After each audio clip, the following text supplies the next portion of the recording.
Hi there, I'm Clifford Bates, and welcome once again to Reading Aristotle's Nicomachean Ethics. Today we're looking at Chapter 7 of Book 2, continuing the examination of what virtue is. And last chapter, chapter 6, we addressed the question of virtue as this mean middle point, this middle state or mean. And now we're going to continue this examination of the question of what virtue. One must not only state this definition in general terms, but also make it harmonize with the particulars involved. So, for this idea, not only state the concept of what virtue is in terms of general terms, but also harmonize it with the particulars. For in the case of arguments concerning actions, the general argument are of a wider application, whereas those pertaining to a part are truer actions concerning particulars, and it is with these that the arguments ought to regard. Right? So, therefore, this question here, or in other words, this is the question of, or common to more things, connotatoi. Some translators and commenters follow the alternative reading, might render it the fouls. The general arguments are emptier. All right. So the emptier. In other words, this question should we read wider applications or emptier? For the case of arguments concerning actions, general arguments are wider application or emptier, whereas those pertaining to a part are truer. So, therefore, in other words, I think what he's saying here is the question of virtue arguments concerning actions. It's general actions, things that are always the case. The particular is always, in other words, action is always more particular than general. Therefore, our general arguments are emptier. I think emptier is right. I think I would agree more maybe with emptier in that sense, right?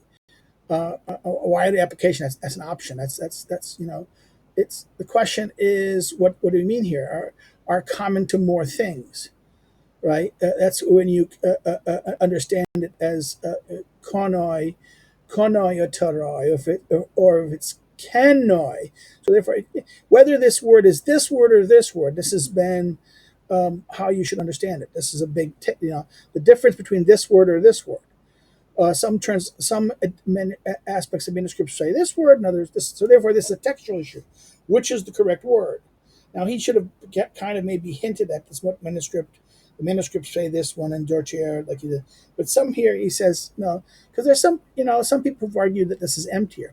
Here I am going to side with maybe the emptier because why? The general point is maybe wider, but it's too broad. It's too broad. It's too broad.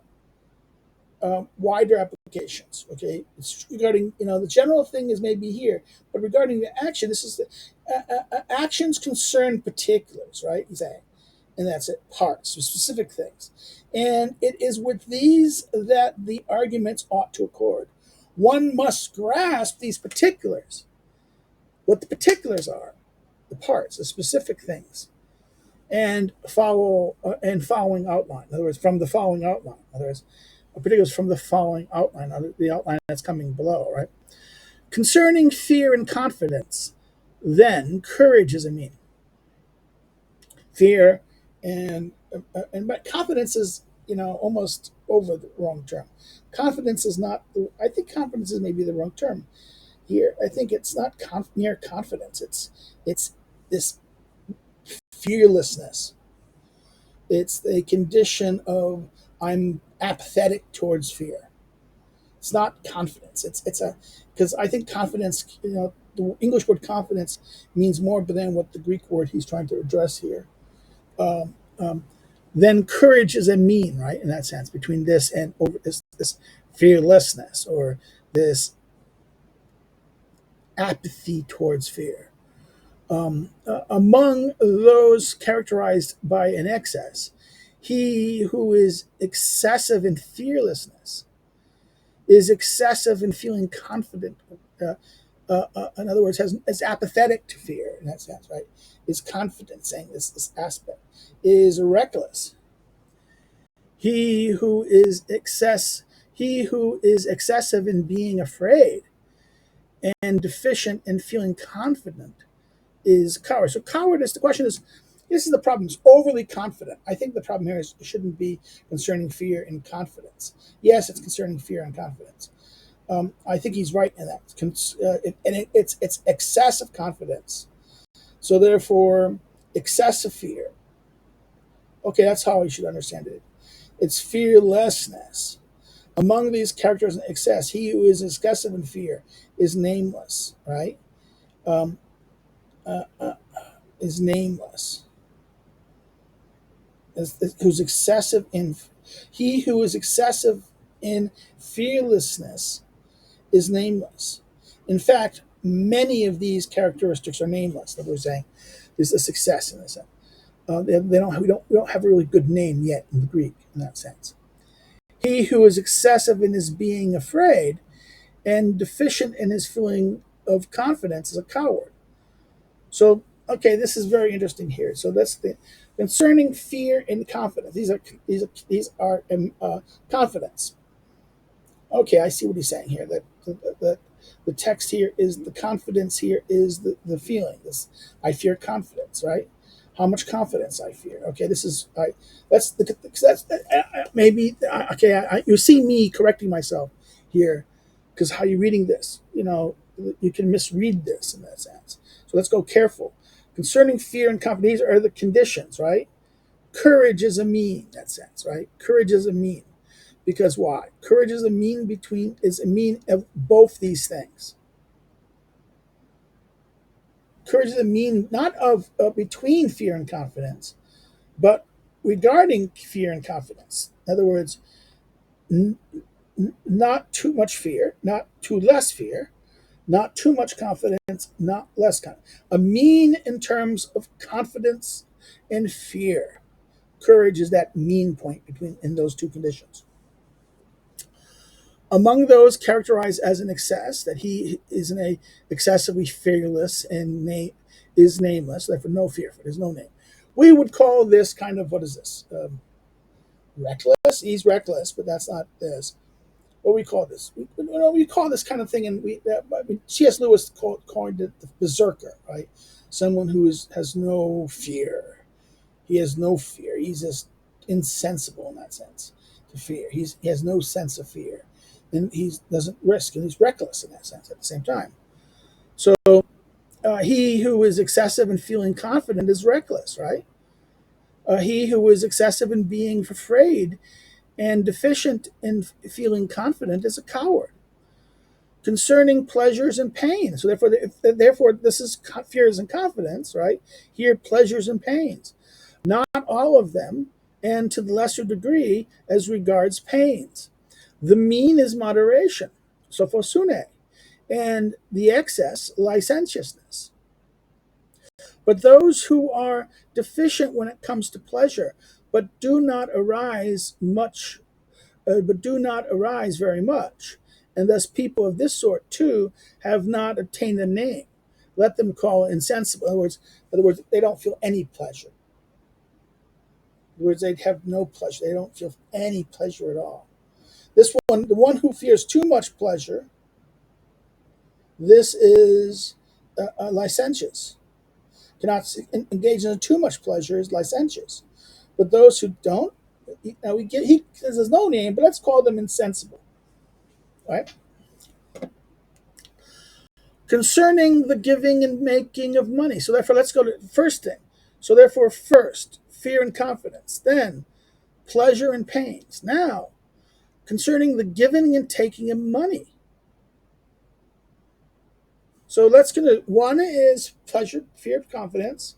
Second is pleasure, pain. Notice this that we pleasure, pain was talked first. So therefore, this is a flipping of the analysis to some degree, the ordering. But now notice the second paragraph. New paragraph is giving and taking of money. The mean is liberality. So therefore, giving, taking money, the middle state of giving and taking of taking how much you take, whether you take, and how much you give. Are you give in excess or defect? Take in excess or defect? The mean of liberality, the excess and deficiency, prodigality and stinginess, right? Respectively. So therefore, prodigality, money, the give and take money, is prodigality means you're spending thrift, and stinginess is literally you're not. Now 21, it's literally the word is aletheia, liberty, right? Freedom. The aletheia usually turns as liberty, right? But an aletheia, illiberality.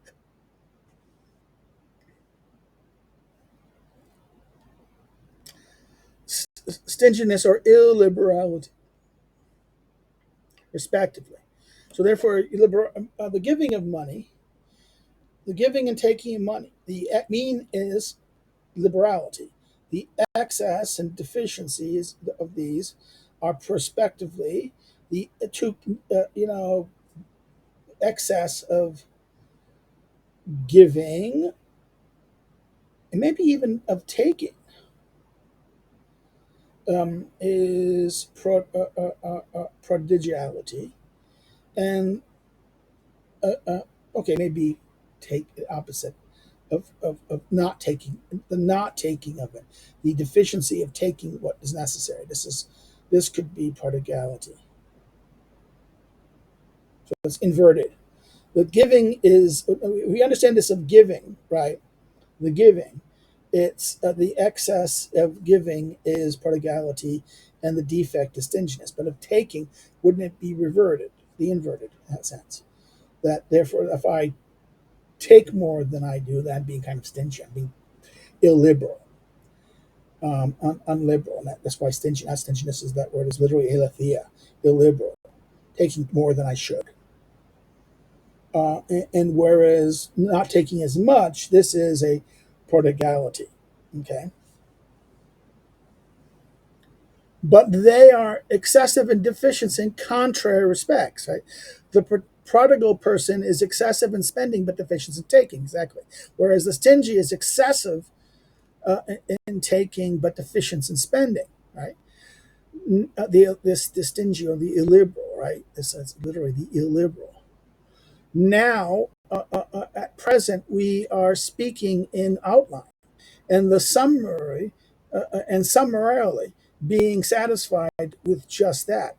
But later, what pertains to them will be defined more precisely. So we're going to go in more detail to these these things.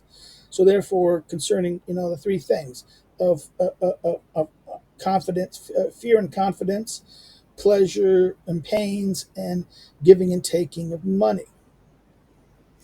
Concerning money, there is also other dispositions. The mean is, in other words, there's another disposition. In other words, the mean is magnificence. For the magnificence person differs from the liberal person, the former being concerned with great things, the latter with small. So therefore, the magnificence versus the liberal, both are giving. The question of giving and taking. Um, the liberal is a mean, but the magnificence, the difference is big things, great things. This is dealing with great things. The other one is small things. Maybe, and I would even argue the difference between magnificence versus this. The liberal is tied to personal. We could say the personal or the intermediate, the intermediate, the relationship between me and you and me and this, like this. Whereas the magnificence tends to deal with the community at large. Magnificence tends to deal with the larger scale, the koinonia, the whole community in that sense, about maybe the society at large. Whereas the liberalities, it's my immediate associations, we could argue, right? That's the difference between them. Um, the excess is vulgarity, right? So therefore, if magnificence is the mean, the excess is vulgarity. It's vulgar and crassness, and the deficiency is okay parsimony. But this is the English would say we used to use a different word.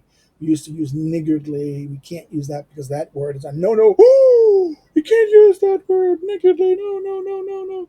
It means tight. It means it's a parsimony is. See, the problem with stingy and parsimonious is that it's not that niggardly was such an extreme word. It was a tightness. It was a extreme stinginess, right? It's not, and I think this is why parsimony is kind of a misleading word here, and that the naughty word, niggardly, is a much better word in that sense for this because it gives a real negative connotation towards it. But of course, we can't do that today because it's tied to that word, a word that you can never say. These differ from matters, and ironically, has no connection to it. Doesn't mean that at all in that sense. Niggardly meant literally not terms because of blackness or anything like that. It has in terms with the stinginess, this maybe it is the dark souledness of the thing, not caring, and maybe it is that's why maybe it is from the French, the Latin nature, right, of the darkness and this tightness. But because of other thing, people with black skin, no, we can't do that. Oh, that's silly because I think that the understanding of the word means not to the that because people have dark skin, as it means they lack generosity. I think that no one ever understood that in the Latin or even the French meant that way. Maybe the perceptions of people understood it that way, and therefore, because that word is negative and therefore that word is bad. That's just an accident of occurrence, but that's irrelevant to the meaning of the word and the meaning of the thing here. These differ from matters relative to liberality. In other words, these issues, these matters, differ from liberality in a sense. Things of magnificence and the idea of what the excess is vulgarity. It's like too much. It's like, oh God, vulgar. It's like bad taste, bad things, and crass. The idea of crassness. Um, it's the idea of how do you relate to the larger scale in that sense, the larger thing. How do you present magnificence is things that, but if it's done logic showing off how important you are, it's done with bad taste, and that's vulgar and crass.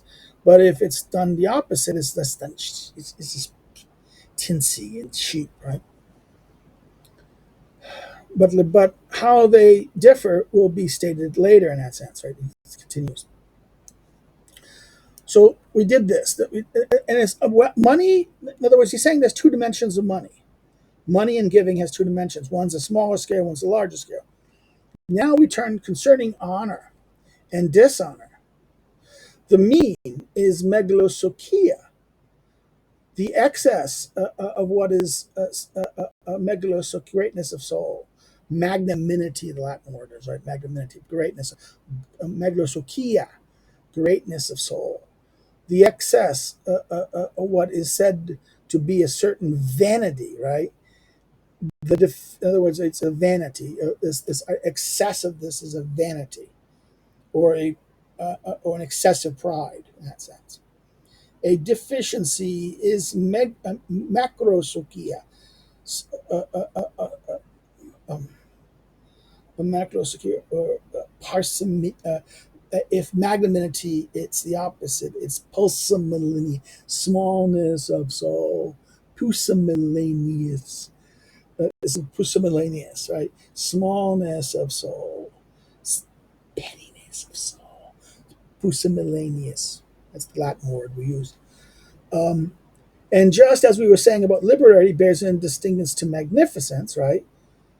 Though it differs from by being concerned with small things, so also there is a certain other virtue that bears a relation to greatness of soul, the latter being concerned with greater honors, and the former with small. So, right? For it is possible to long for honor as one ought, for honor as one ought, and more or less than one ought. A person who is excessive in his longing in this regard is said to be ambitious, right? In other words, the person who is excessive in his longing in this regard is said to be ambitious, and the deficient, unambitious. And while the one in the middle is nameless. In other words, okay, this is the other thing. So therefore, this regards to the larger. The first one, as magnificence dealt with the greatness of soul, is at the level of magnificence. Okay, at the larger virtue. Now, the question of again, this is as magnificence is the money, greatness of soul is the honor. But to the middle point has no name. One is this, that is ambitious, right? If we're talking about the individual in regards to his the question of personal honor, right? Not to the larger extent, but to smaller things, right? This is someone who's ambitious, right? And the other one is inambitious. But the middle point, the virtue has no name. This is why people at the extremes lay claim to the middle ground, right? And we sometimes call the person in the middle ambitious, sometimes unambitious. And sometimes we praise the ambitious person and sometimes the unambitious one, right? Because this lower state of ambition. It's at one sense the ambition is wrong, and the question is wrong. Maybe we can argue that ambition and the lack of ambition is it. When is it right? Because why the middle state? We have no middle. The middle point, the mean, has no name. Is nameless. He says this is weird. So sometimes we praise the ambitious, and sometimes we praise the unambitious. Sometimes we condemn the ambitious, and sometimes we condemn the unambitious. In other words, so that this is that middle, the excess and the defect of this lower state of megalosoukia lacks of greatness of soul lacks a name. What the cause is, on account of which we do this, will be stated subsequently. Why this is the case, and why we do this is we'll talk about it later. For now, let us speak about what remains in the manner of what has guided us thus far. So therefore, let's summarize this now. Let's summarize this what we've talked about so far. Right? So he goes. So we're coming to a point where we're going to now end the thing, and we're not going to go any further into this question of ambitious and things. We'll have to talk about it later, because the middle point, the mean, has no real name, and therefore there's confusion here. But again, this issue concerns a question of honor, and like if, in other words, this is interesting. Notice that pleasure and pain, fear and confidence, pleasure and pain has only one dimension. Honor has and dishonor. Money giving and honor. Money, how money's handled, is whether at large or small, individualized. And the same thing with the question of honor, right? Honor has the same thing, and dishonor has a same thing of, okay, the question of honor is at this larger scale. What's okay? Giving liberality starts it out in the beginning. So we start with the small and go to the large. Here regarding honor, we start with the high and go to the low, right? So low, high, the personal versus the larger. Here we start with the larger and go to the lower, right? And this is where we kind of end and don't want to go, we'll talk about later. And what concerns anger too, there is excess, right? And next is what is anger? Anger is excess. An excess, a deficiency, and a mean. And although these are pretty much nameless, let's call the mean gentleness, since we speak of the person in the middle as gentle. Of those at the extreme, let he who is excessive be irascible, and the vice irascibility, and let he who be deficient of the sort, an unirascible person, The deficiency being unirascibility. So too much anger, too much. The right amount, in other words, the question of anger, the mean is gentle, and the irascible and the unirascible, right? The question, they're unable to get angry at all. So that there's this anger here, there is an excess, a deficiency, and a mean. So now all of a sudden anger props here, right? Um, there also there are also three other means. There are also three other means, though they bear a certain similarity to one another. They also differ from one another.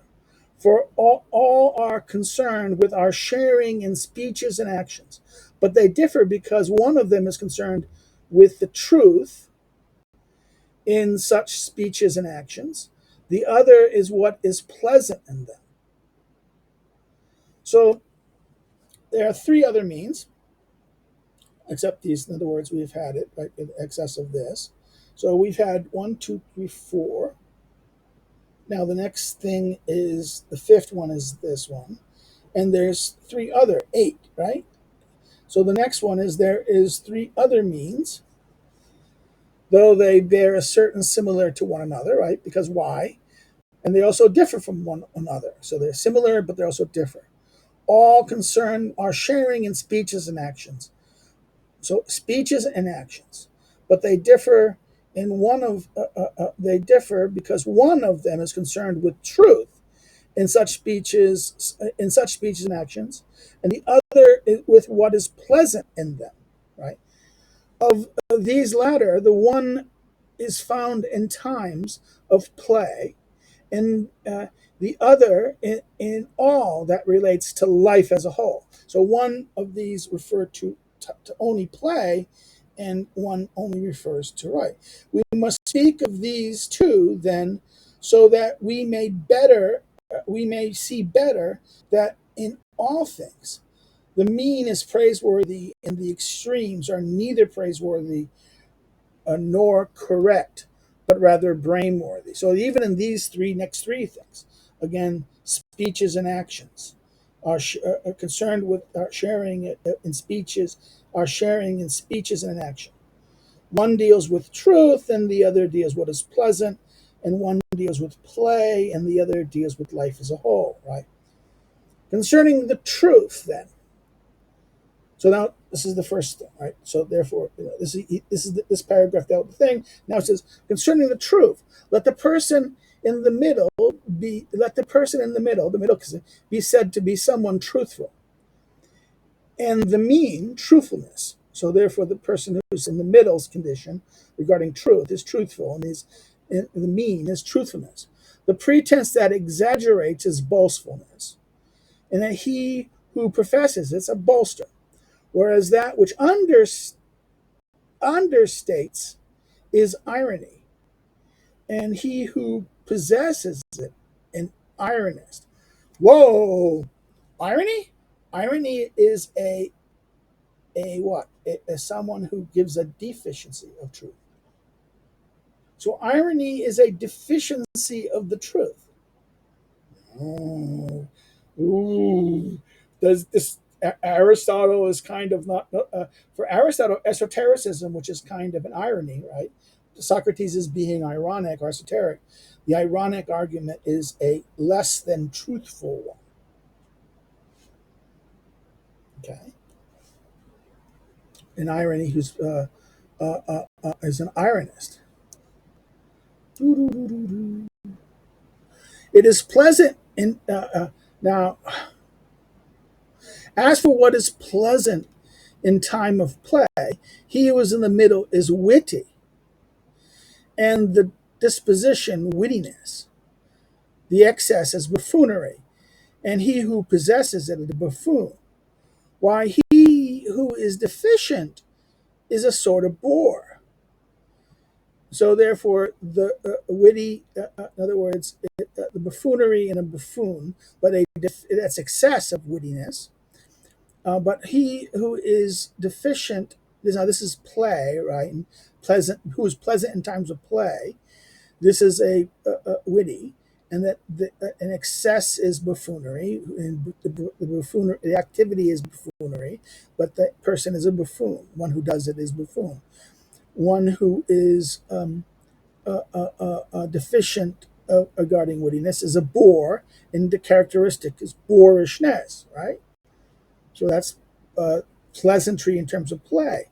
As for the remaining part, what is of what is pleasant, which is found in life as a whole, he who is pleasant as he ought to be is friendly, and the relevant mean friendliness. Now 23, or simply friendship, philia, right? Now, this is the question. It's book 8, 9 examines philia, understood there not as a moral virtue, but a kind of community or association that the virtues help to make possible. So, therefore, this is not why. In other words, this is why this is community. This is a koinonia. The philia of book 7 and 8, the discussion of philia, is about a koinonia, not a virtue. And this is why that's why it is such an appendix. It is really kind of a what do you call that, a digression. Two books are digressing from the virtues in that sense, a discussion of virtues. So we have to understand the question is the friendliness or philia, friendly, or the friendliness or the philia, friendliness in that sense. Philia is this the virtue? This is the virtue of being friendly in that sense, right? Friendly. But he who is friendly in excess is obsequious, for he is such. For he is such for no reason. In other words, obsequence means he's just always friendly, right? Excess. In other words, it's no rationale for the friendliness. But if he is excessively friendly for his own advantage, he's a flatterer. So at one level, if it's done for no reason, it's obsequience. It's kind of this uses this word obsequious. In other words, this kind of like meaningless friendship. This kind of it's but openness and just But if it's but as for advantage, he's a flatterer. If he's deficient and is in all things unpleasant, is a sort of quarrelsome or surly person. So quarrelsomeness or surly, So he's causes a problem. Is it now question? Is it the opposite of flatterer? The quarrelsome person is it opposite of flatterer? If he's done for personal profit, it's flattery. But if it's this obsequence, it's for no reason, it's this. But what about the person who's unpleasant for purpose versus accidental? Purpose is quarrelsome, and purpose is surly. Maybe this can people be surly on purpose? Okay, that's what is the relationship? It needs more further. Now he goes. There are also means in the passions, and concerning the passions. Now this is next to mention. For a sense of shame is not a virtue.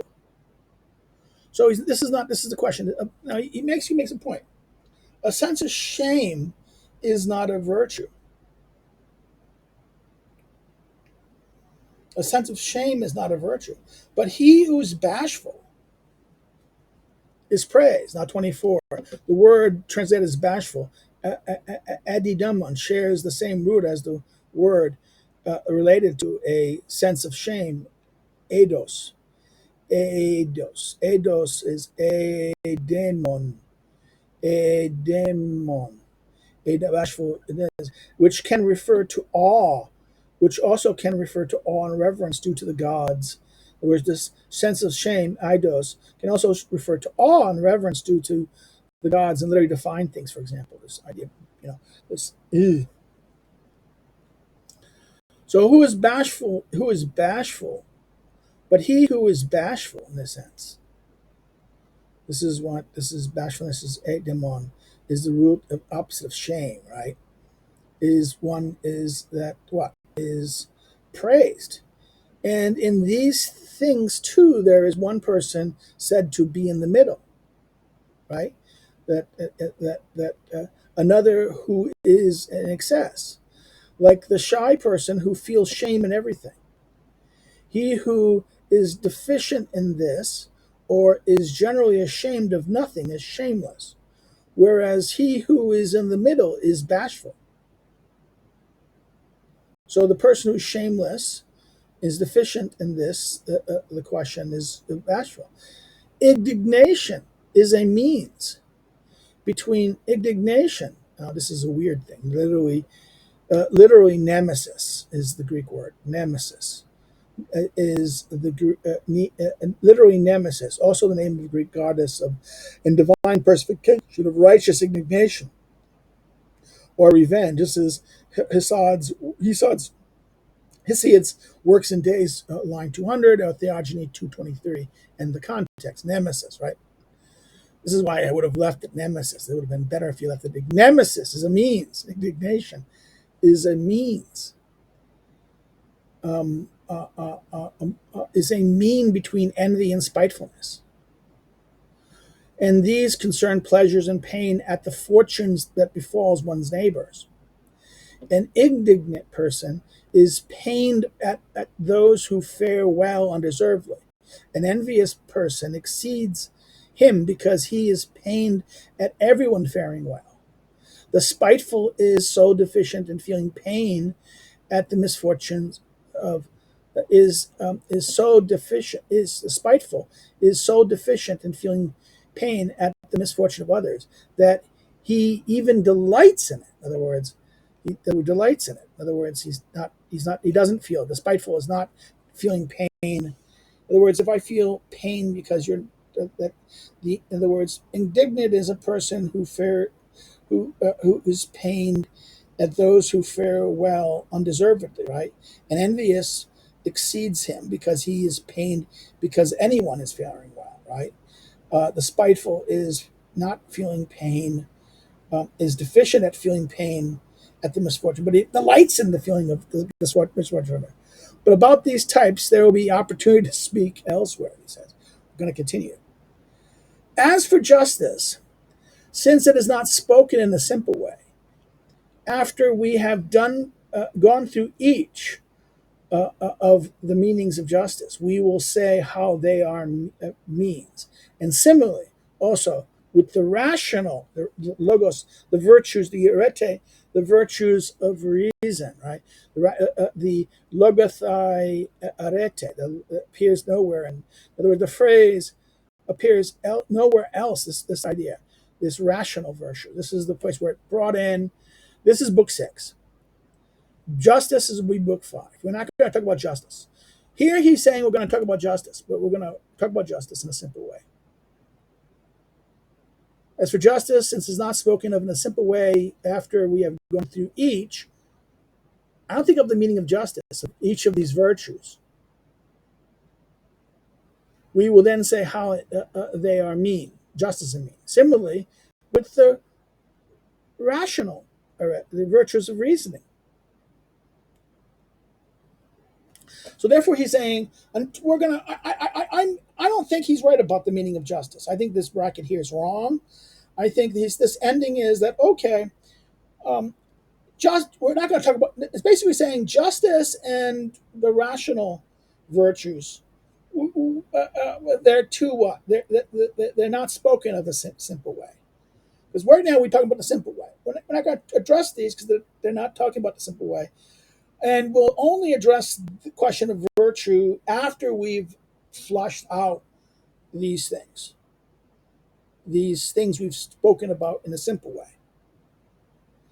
Okay, I'm going to disagree with Bartlett and Collins here, and I would get rid of that bracket because I think going through each of the various virtues and outline more deeply, I would say. until we go on over these things more deeply. This which will be next chapters and books. We have to go through book 4 until we get justice. Justice will be only addressed in book 5, and the rational virtues or the virtues of reason, logos, will be book 6. So we have to understand the rest of book 2. That's 2 chapters, 8 and 9, and then we will then look at book 3 and 4, which flush out these virtues more deeply. Ooh, okay. So that's what he's doing here, and the justice we'll be talking about later, because it's not talking about an outline. So I won't go into it and I won't go into these virtues either, because they're not spoken of in a simple way. Let's stop here. If you have any comments or questions, please put them below. Or questions or concerns about this chapter, please put them there, and I'll respond to them when I see them. And if you have any things you'd like to know about this more deeply, I'll respond to you as I see the questions or the concern you have. If you've liked the chapter, like this, what we've done here, hit the like button, please. It helps the channel. Share it on social media. Share it with friends. Expand it on out there so we get more attention. Another thing you can do is you can like it. Like it. You can share it. If you're not subscribed, please subscribe. Encourage others to subscribe. We're going to grow the channel again. Of course, by subscribing, the only thing happens is you have to build the channel, but also you get notifications, right? If you didn't like what we did, you can always hit the thumb down button or dislike button. But say why, what's going on? So why are you don't? What's wrong? What is wrong? So we can learn from it. Okay, we can learn from you in that sense. What is going on here? If you want to follow me in social media, my social media links are below. If you want to know more about my research and me as a scholar in that sense, you can follow my academic social media, which are listed below the social media links. And if you want to contribute and help me to do what I do here, life is expensive, inflation, and things are getting expensive. So if you want to help, we can always welcome your help. You can always buy me an Amazon book card. Just find my email, and you can always find my email because I'm about my academic email. You can always send me an Amazon book card, and I will say, yay! It would help to buy books and things. So you can do if you want to help me financially. Otherwise, you can do so through Subscribe Star and Patreon, through the links below. Another way you can help me is to buy one of my books if you haven't done it already. Through the books my 3 books I've currently published are available there. Now, of course, if you're studying Aristotle's politics, the workbook that I published with Lulu is probably the best book to buy in that sense, because it's a kind of study guide to the politics. Why don't you have one for the ethics? You can only, I joke about this. I spent more time studying the politics, and I know it like the back of my hand in some sense. The ethics, I'm a little closer. It's like my Machiavellian The Prince. But if you buy the Lulu book through Lulu, I'll get more money for it. So that's the way you can help, if that sense. Okay, that's it. That's it for the day. We'll see you next time. We'll look at chapter 8. So take care. Have a good day. Bye-bye. See you soon. See you again.